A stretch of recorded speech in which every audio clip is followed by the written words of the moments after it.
Selamat sore Bapak dan Ibu sekalian. Selamat datang di acara ngopi ke edisi ke-5 hari ini, di mana Pak Zaki Umara akan bercerita tentang, saya agak bingung nih sebetulnya membacanya, merencanakan dalam kurung ke theme park. Jadi merencanakan ke theme park, merencanakan theme park atau merencanakan jalan-jalan ke theme park kita nih. Untuk lebih jelasnya, saya pikir kita langsung mulai saja. Sekedar informasi, Pak Zaki posisi di Surabaya nih ya. Kalau posisi di Surabaya, maka ya, saya di Surabaya. Buka puasanya lebih awal nih. Kita punya waktu hingga jam 5, Pak. Sebentar, saya tunggu 5 menit ya. Ya, nggak apa-apa. Iya, jadi kalau topiknya merencanakan theme park, itu adalah sesuatu yang langka ya. Sementara merencanakan ke theme park sendiri itu juga memerlukan banyak hal, sama aja kayak merencanakan objek-objek desain lainnya yang mungkin malah lebih kompleks. Kita masih punya 2 edisi ngopi lagi. Di hari Rabu tanggal 20, Pak Deddy Guswandi membawakan Landscape Design Up to Completion Unilever Headquarters. Ini salah satu proyek di kantor Pak Deddy yang ada di bilangan Green Office Park di BSD ya. Kemudian nanti ada Ibu Dewi Rezalini Anwar yang akan diadakan di hari Sabtu tanggal 23 Mei. Salat Jumat, Pak, tanggal 22. Oh, sorry, hari Jumat tanggal 22 Mei ya. Dengan topik From Participant to Jury, a lesson from national and international journey. Jadi tidak semua dari kita berhubungan erat dengan teman-teman di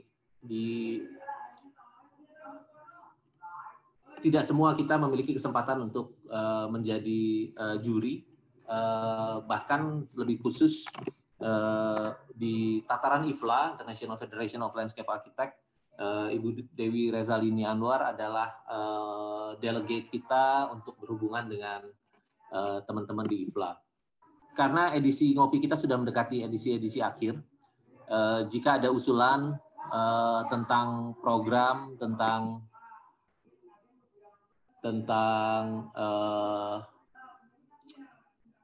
kegiatan-kegiatan lain selepas dari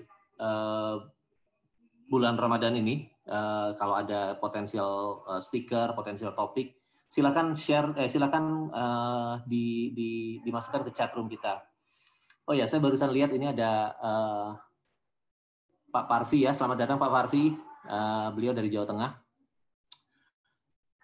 Ada beberapa teman-teman yang wajahnya cukup familiar. Sudah aktif mengikuti kegiatan ngopi ini dari edisi pertama kemarin. Saya catatnya ada Bu Penny juga dari Kaltim. Ini teman waktu, let's say menurut saya sekarang semuanya kolega kan. Ini ada Mbak Monika nih, Mbak Monika Agustia. Tanpa berpanjang-panjang, Pak Zaki silakan di-share screen-nya. Assalamualaikum warahmatullahi wabarakatuh. Selamat sore rekan-rekan ngopi sekalian. Pada kesempatan yang singkat ini, saya akan coba share tentang theme park. Mungkin banyak yang telah mengalami theme park, tapi apa sebenarnya theme park dalam industri hiburan dan ada konsep apa di baliknya. Sebelum saya share, ini saya ternyata kita baru sadar bahwa theme park ini merupakan salah satu destinasi wisata, tapi tanpa disadari ini adalah materi kita ketiga yang ada hubungannya dengan wisata. Atau keempat, jika pengalaman dari Pak Dian di session pertama juga kita hitung. Sepertinya kita betul-betul lagi kurang piknik.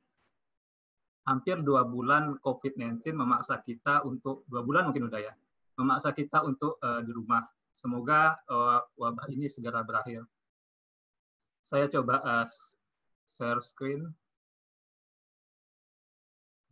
Tampilan ini adalah desain Disney pada cover depan slide saya. Ini mungkin dapat mewakili sebenarnya sih niat awal sharing kali ini. Jadi terlihat sebuah keluarga sedang jalan-jalan ke sebuah kawasan dengan landscape yang tidak biasa. Ini adalah desain Disney untuk Pandora, dunia avatarnya theme park Disney di Orlando, yang dibuka 3 tahun yang lalu. Merujuk pada gambar ini, jika kita tidak dapat merencanakan ke theme park karena tutup, ya, paling tidak kita bisa saling berbagi perihal perencanaannya. Sebelum sesi ini telah disampaikan mengenai landscape pusaka oleh Pak Doni Fireza, kemudian landscape geotourism oleh Pak Firmansyah, yang kemudian berkembang juga ke arah ekoturism. Kedua bidang ini sama-sama menuntut perlakuan kita terhadap sebuah warisan, given dari kekayaan budaya dan kebesaran alam. Sangat banyak batasan yang perlu diperhatikan dalam perencanaan dan pengembangan yang di atas tadi. Berbeda dengan 2 hal di atas, theme park hadir dengan membawa mimpi-mimpi. Mimpi itu bisa datang dari masa lalu, sekarang, atau masa depan, atau mungkin hanya kreasi kita belaka. Aktivitas utamanya adalah penikmatan pada pengalaman yang diciptakan. Ya, sebelumnya mungkin ada, karena tadi dari moderator belum, saya coba memperkenalkan diri ya. Jadi secara singkat, saya S1 saya arsitektur, kemudian S2 saya landscape di Jerman, pernah kerja di Jerman dan di Dubai. Kemudian saya mulai teracuni ini oleh proyek theme park ini bersama di Pavilion hingga 5 tahun yang lalu, di Pavilion Arsitek di Surabaya. Pada kesempatan ini saya tidak fokus sharing karya, tapi dari studi literatur, dari yang sifatnya tekstual, kemudian disandingkan dengan pengalaman yang telah kami lakukan, dan juga mengambil referensi dari karya-karya lain yang juga mungkin bisa kita share bersama. Pertama, bagaimana sejarah lahirnya theme park. Lahirnya theme park didahului oleh munculnya amusement park, yaitu taman hiburan tanpa tema. Ini hadir pada festival keagamaan dan pameran perdagangan pada abad pertengahan kuno.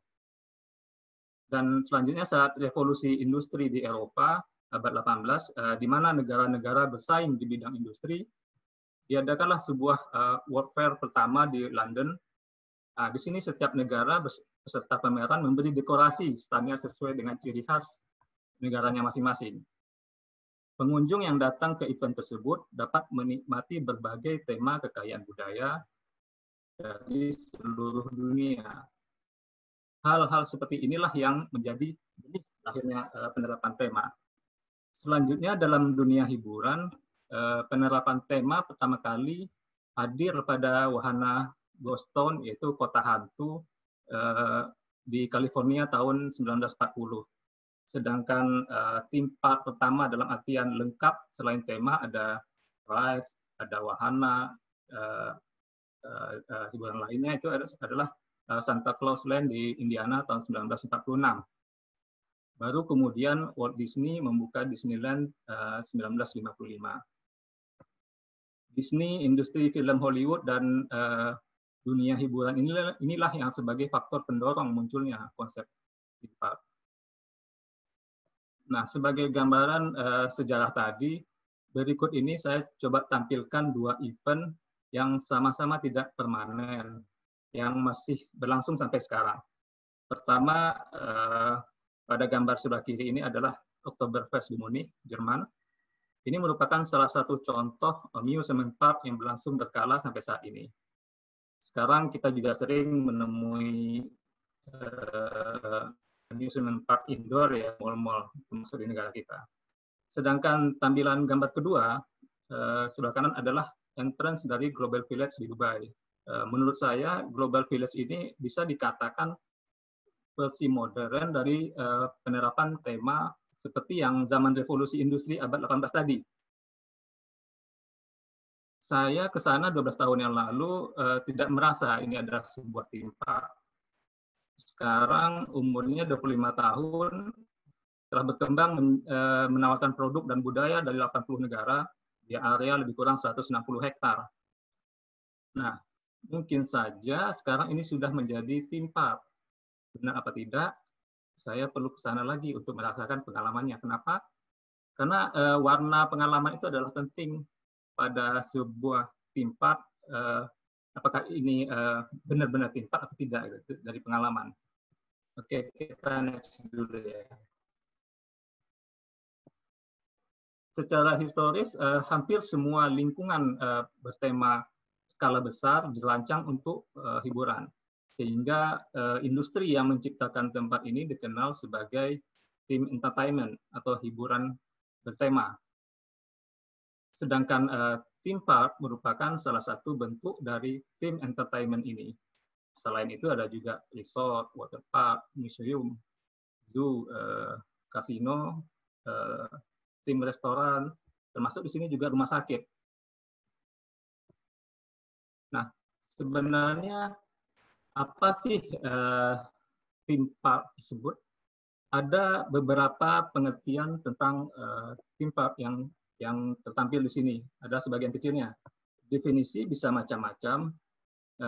Di sini cuma saya highlight definisi dari IAPA, yaitu selaku asosiasi internasional yang menaungi industri di bidang hiburan ini. Dia mendefinisikan theme park sebagai sebuah amusement park yang memiliki atraksi bertema, baik itu makanan, kostum, hiburan, retail, atau wahana. Right. Menurut pendapat saya, definisi theme park telah dipengaruhi oleh industri hiburan ini. Jadi tapi ya itu sayangnya apa yang saya paparkan ke depan ini banyak dipengaruhi oleh konteks perencanaan theme park oleh pemain-pemain besar di bidang industri hiburan. Balik ke definisi tadi, terus terang dari berbagai macam sumber, ya ini kalau menurut saya belum ketemu definisi yang tepat untuk theme park ini. Dan sayangnya saya juga belum bisa mendefinisikan secara kalimat yang pas. Karena di sini ada proporsi tema yang kadang kuat, kadang lemah. Jadi kita sendiri perlu mengalami sendiri. Ini kualitasnya tema itu seperti apa. Namun di slide berikut ada parameter yang memungkinkan seseorang untuk mengidentifikasikan theme park dan membedakannya dari taman hiburan lain. Seperti ini. Ini ada dari berbagai sumber karakteristik dari sebuah theme park. Jadi dari sinilah kita bisa membedakannya ini theme park kan. Jadi pertama seperti menggunakan sistem tiket menerus. Ini nanti juga ada alasannya kenapa tiketnya menerus. Kedua, hampir semua atraksi adalah buatan. Selanjutnya seperti investasinya tinggi, ya, karena ada les, ada show. Selanjutnya fasilitasnya apa yang kita temui di dalam itu berluar dari apa yang kita temui di luar gate-nya. Memiliki identitas tematik jelas.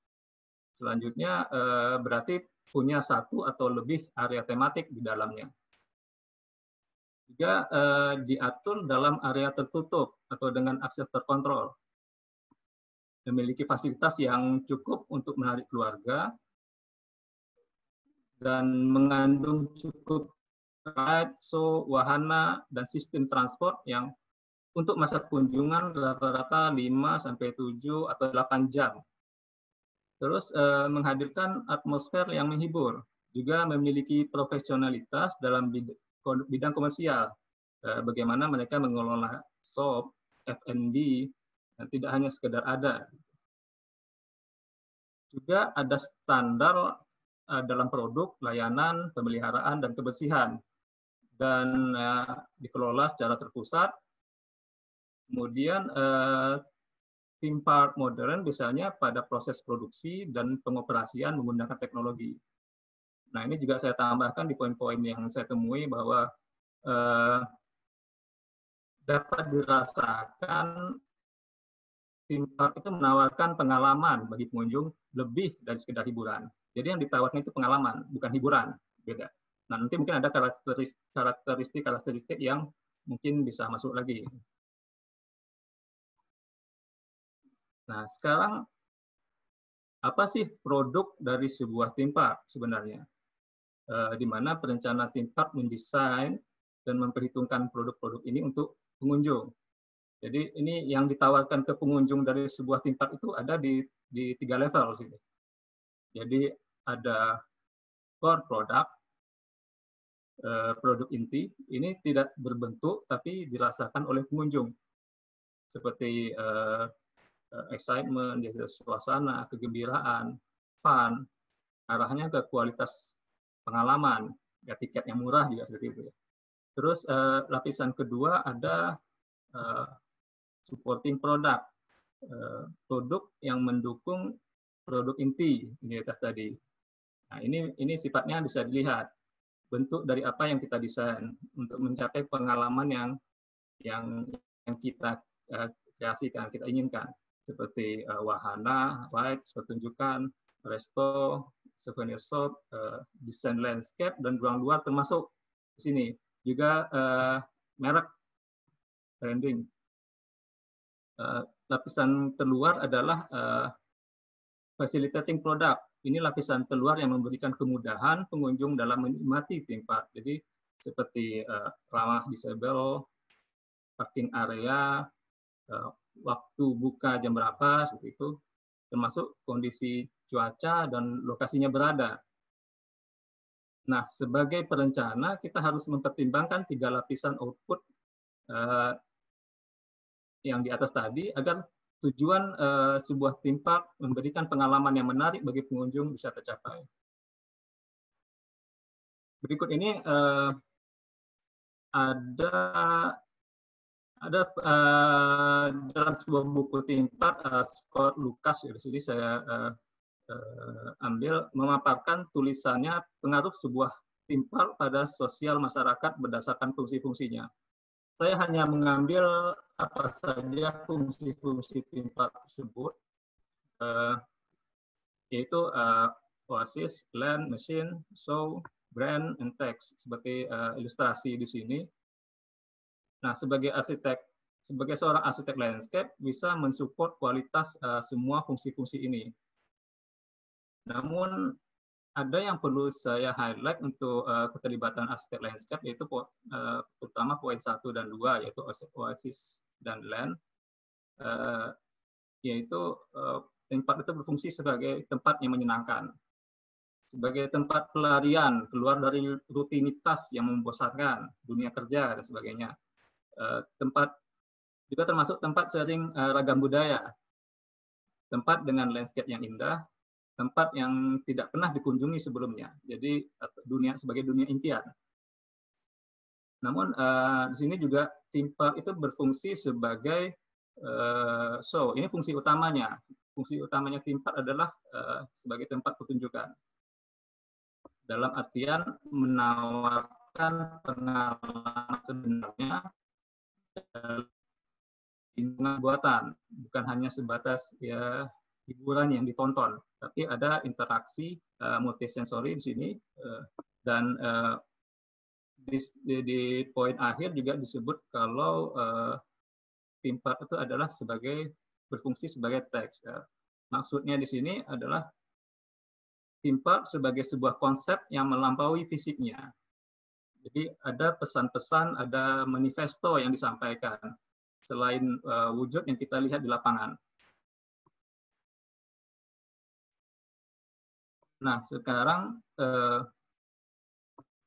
bagaimana proses dalam mewujudkan sebuah theme park?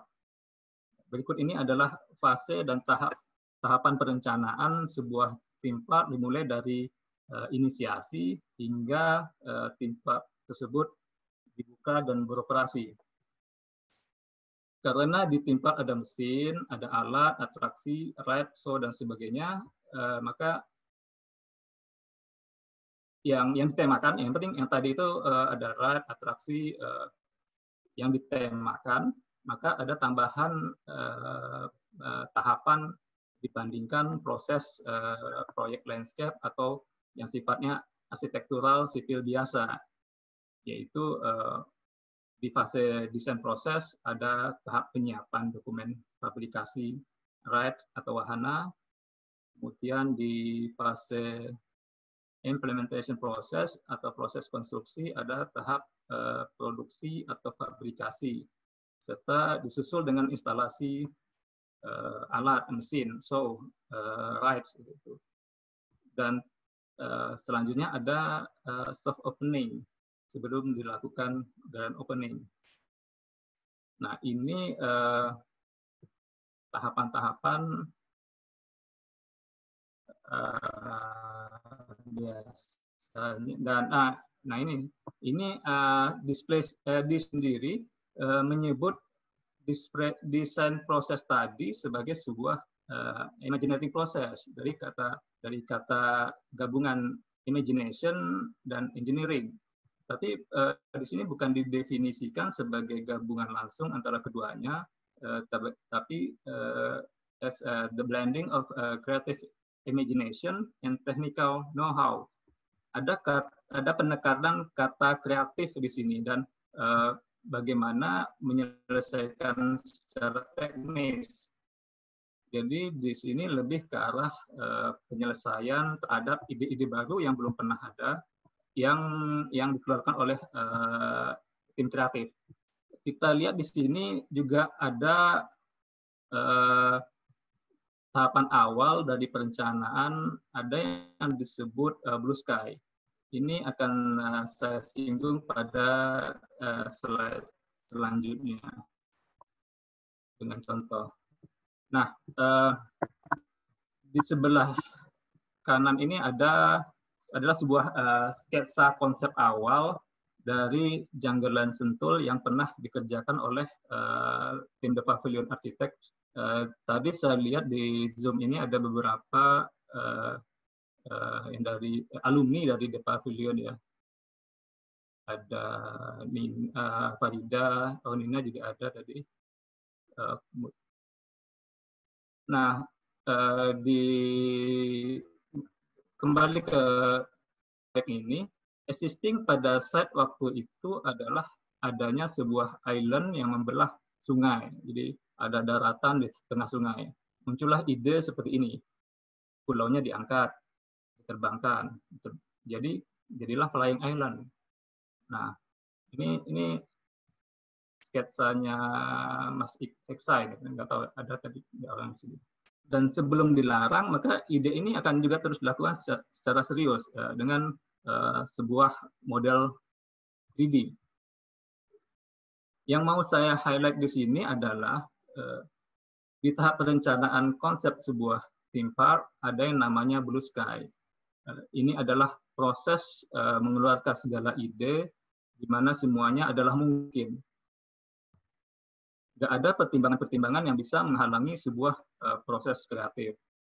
Karena the sky is the limit, batasannya adalah langit, sedangkan langit itu tidak ada batasannya. Nah, ini menarik.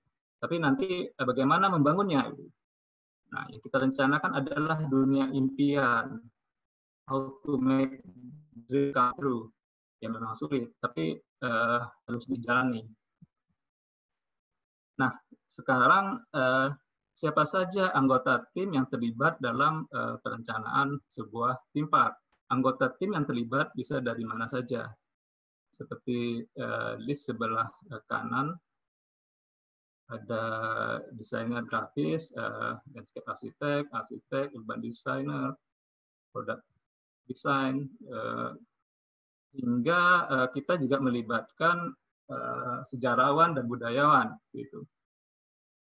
Dan yang lain-lainnya juga bisa ditambahkan sesuai kebutuhan dalam tahapan perencanaan. ide baru biasanya dimulai dari orang-orang kreatif. Jadi di sini ada kelompok kan, ada orang kreatif, ada orang teknis.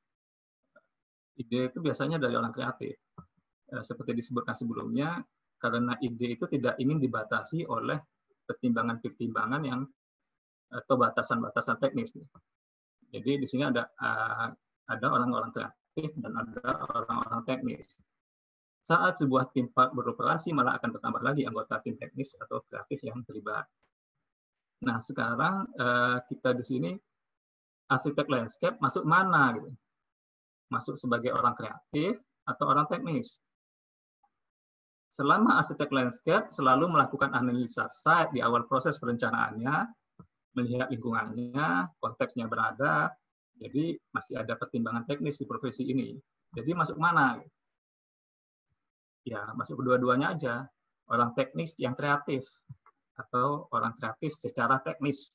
Ini Mickey Stand Commandment disampaikan oleh seorang Imagineering dari Walt Disney, sangat populer di Disney sendiri dalam proses perencanaan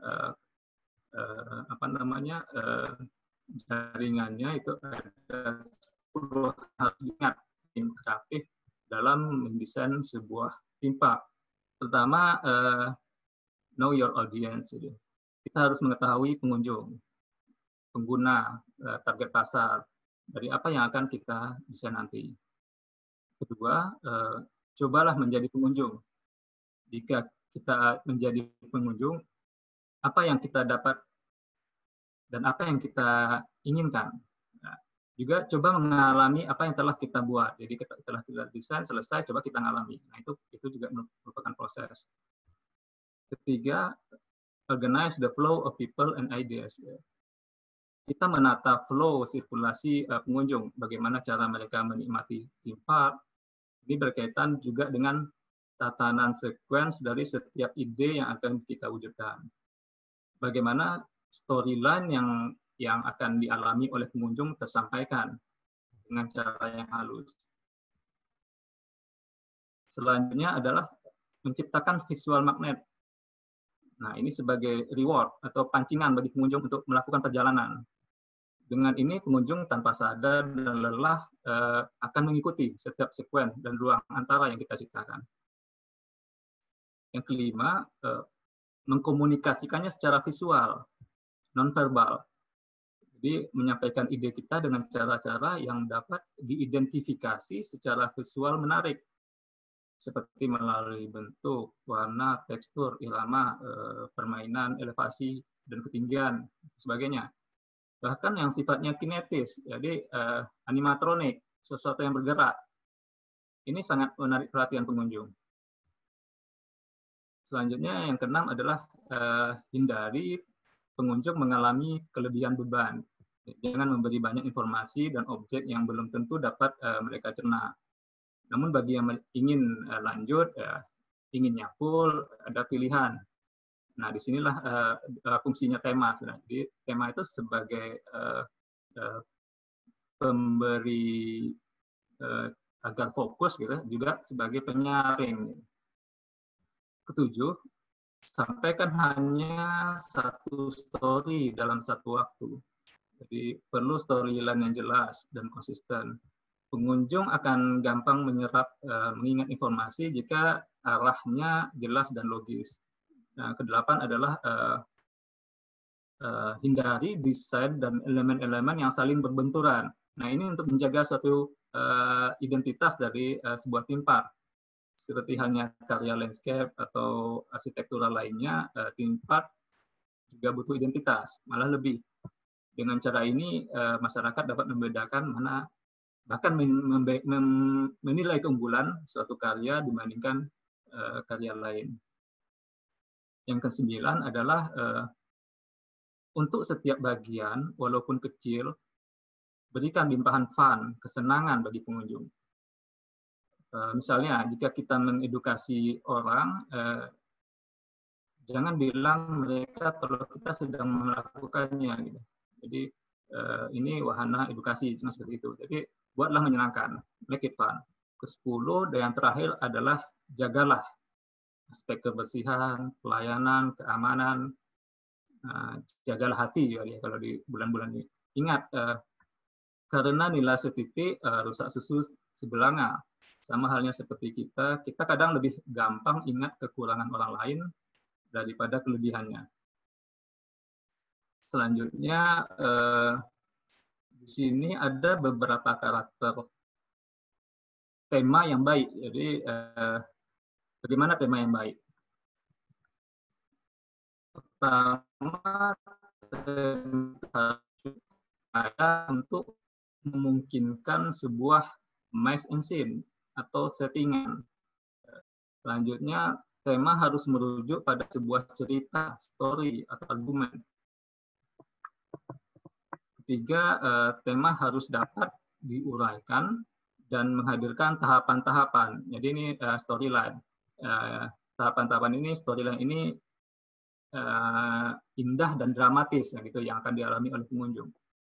Selanjutnya, tema harus memberikan identitas atau image yang sesuai dengan lokasinya atau sebagai pembeda dengan theme park atau taman rekreasi lain.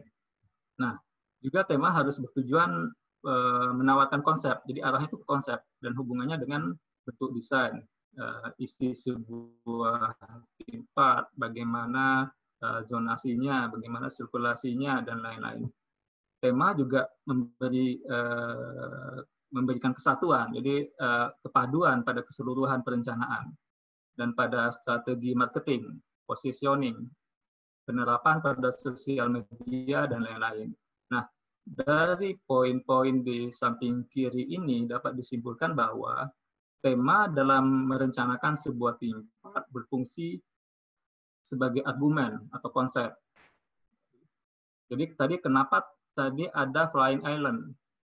Ada konsep di baliknya. Jadi ada alasan kenapa